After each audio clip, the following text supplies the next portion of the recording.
Welcome to another episode of Legal Wrangle on Indirect Taxes.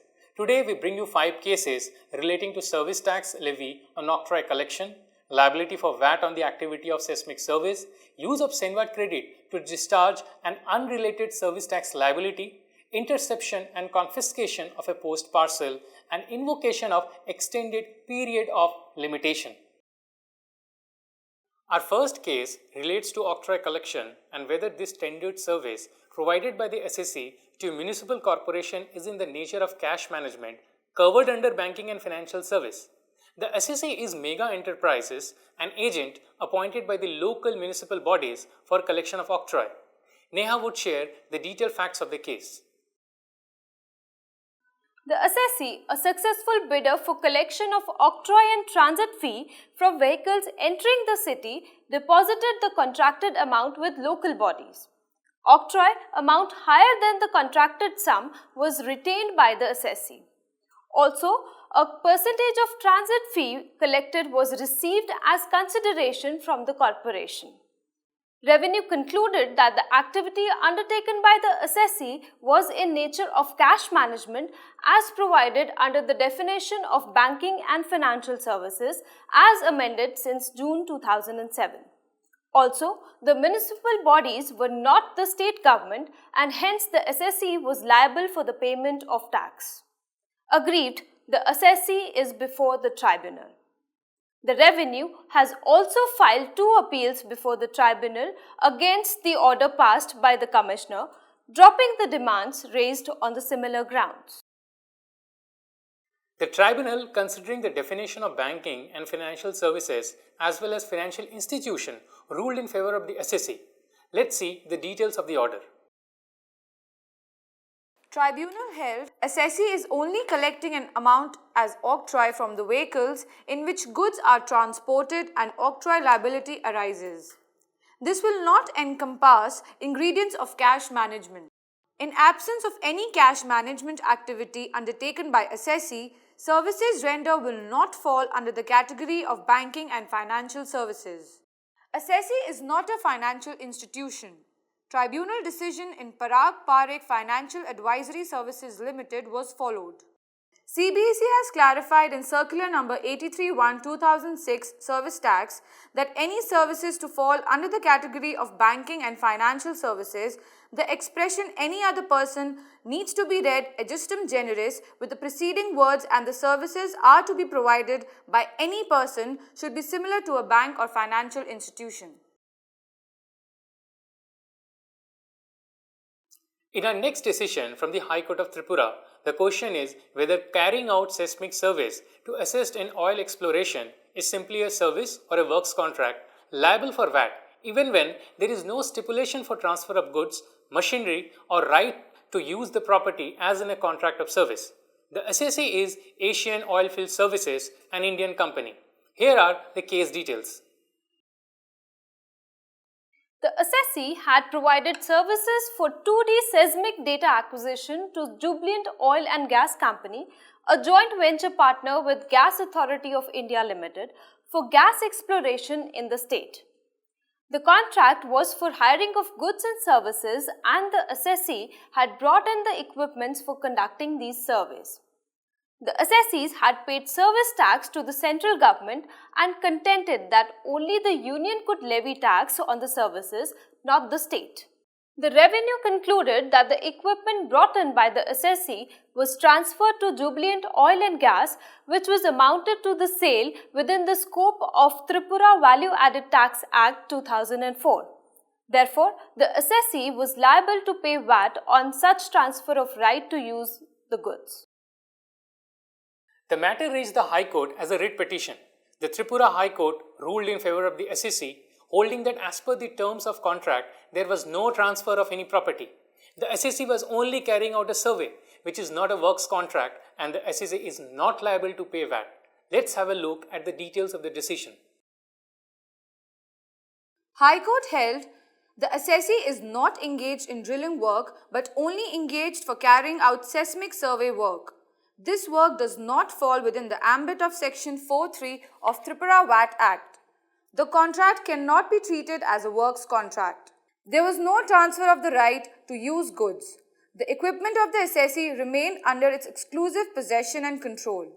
The assessee was only rendering services which are only amenable to tax by the Union of India and not by the state.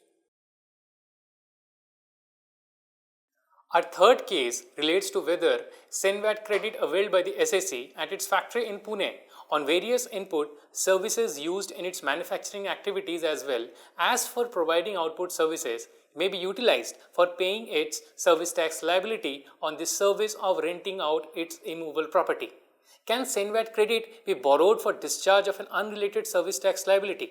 The SCEC is Dai Ichi Karkaria involved in the manufacturing activity in Pune. Following are the facts of the case. The assessee company had availed Cenvat credit of various input services including legal, repair and maintenance as used in connection with the manufacturing activity at its Pune factory.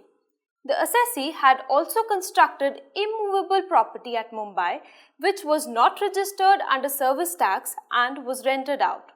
The assessee had paid the service tax due on renting of its immovable property by utilizing the input service credit taken in respect of services received in the Pune factory. Revenue concluded that there was no nexus between input service and the output service of renting of its immovable property. Revenue hence held that Cenvat credit was wrongfully utilized and confirmed the demands against the assessee. The matter reached the tribunal which held in favor of the revenue on this matter, holding that there must be nexus between the input and output services, which was a basic requirement flowing from the Cenvat credit rules. SCEC could not utilize the input credit for an unrelated service of renting of property. Here are the details of the decision. Sestat held, Cenvat credit on input services may be utilized for payment of service tax on any output service provided there is a nexus between the two. There is no bar on utilizing the same credit for manufacturing or other output services at Pune. But credit taken on input services had no connection with the service of renting of property in Mumbai. Input credit is not available for paying service tax liability on the renting of immovable property service provided in Mumbai. The department is not supposed to know each and every declaration made outside the Central Excise and Service Tax Law. Therefore, extended period of limitation has been correctly invoked.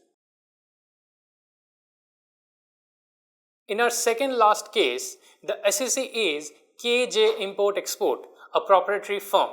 The firm had a valid import license but imported by post parcel memory cards from Hong Kong with a CIF value of Rs 1.17 crore. The post parcels were intercepted by air intelligence at Mumbai before reaching the SCEC in Ahmedabad. The goods were seized on the belief that they were being smuggled into India for trade and the quantity and value of the goods was misdeclared, which was not so. Was this consignment rightfully confiscated under Section 111D of the Customs Act? Here are the facts of the case. The twist in the case was when Kamlesh Soni, as owner of the proprietary firm, stated that the parcels did not belong to him but one to Leelaram Asudani. Revenue found that similar consignments of memory cards in the past were cleared through a custom house agent who was an employee of Mr. Leelaram Asudani. The Commissioner confiscated the goods absolutely under Section 111D and 111M of the Customs Act and imposed penalties against Kamlesh Soni, the proprietor of the assessee firm, and Leelaram Arjandas Asudani.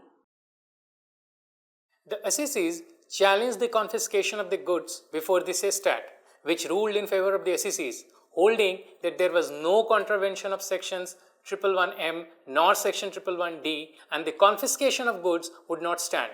Let's see the details of the decision. Sestat held goods were neither imported under an import license nor for personal use. Goods were not covered under Chapter Heading 98.04. Goods imported for trading are classifiable under Chapter Heading 8523 and therefore provisions for Foreign Trade Development and Regulation Act 1992 are not violated. No discrepancy in declared quantity of the goods. No misdeclaration of value or labels. There is no violations of Section 111M. Confiscation of goods does not sustain in the eyes of law and is set aside. Finally, we take up the last case of the episode. In these competitive times, educational preparedness is necessary. The optional coaching provided for IIT and other competitive entrance examinations, along with the intermediate or +2 course, is it liable to service tax under commercial training or coaching services? Moreover, when revenue failed to exercise the jurisdiction vested in the adjudicating authority, can extended period be invoked? The SCEC is Sri Chaitanya Educational Committee, a charitable trust operating solely for educational purposes. Neha would throw more light on the facts of the case. The assessee provided education to students for the intermediate course class 11th and 12th in junior colleges under its management.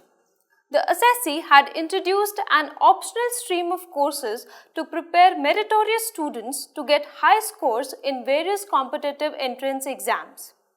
The assessee followed the guidelines for the syllabus prescribed by the Andhra Pradesh Intermediate Board, with which the assessee is a recognized society. 5 years after the investigations were conducted against the assessee, the department demanded service tax on the entire income received by the assessee under the head Commercial Training or Coaching Services for financial years 2003 to 2007. Penalty was also imposed against the assessee under sections 76, 77 and 78. The assessee appealed before the tribunal against service tax liability on the coaching classes and invocation of extended period. Due to a difference of opinion between the member technical and member judicial, the matter was referred to the third member. Member technical had ruled that service tax was leviable against the assessee because coaching provided for competitive exam was optional, distinct and separate besides being provided on campus. Member judicial felt formal education provided by the school and college was not the subject matter of taxation within the scope of service tax. However, the assessee's activity in respect of coaching classes was taxable in view of the subsequent explanation added with retrospective effect under section 65, clause 105 ZZC of the Finance Act 2010. But due to failure on part of the adjudicating authority to exercise jurisdiction vested in him, extended period was not evocable. Let's see the details of the third member's ruling that the demand of service tax was barred by limitation. Sestat held service tax is leviable in respect of coaching provided by the assessee. Extended period of limitation cannot be invoked as service tax is leviable. Imposition of penalty under section 77 as held by member technical is correct. This decision, partly in favor of the assessee, had a largely positive effect as almost the entire demand was time barred. The penalty was almost entirely quashed and only a tiny part survived. With this, we come to the end of the episode of Legal Wrangle on indirect tax. Please share your views and comments at editor@tiltube.com. Please do subscribe to TIOL Tube to remain updated. Thanks for watching. Have a good day.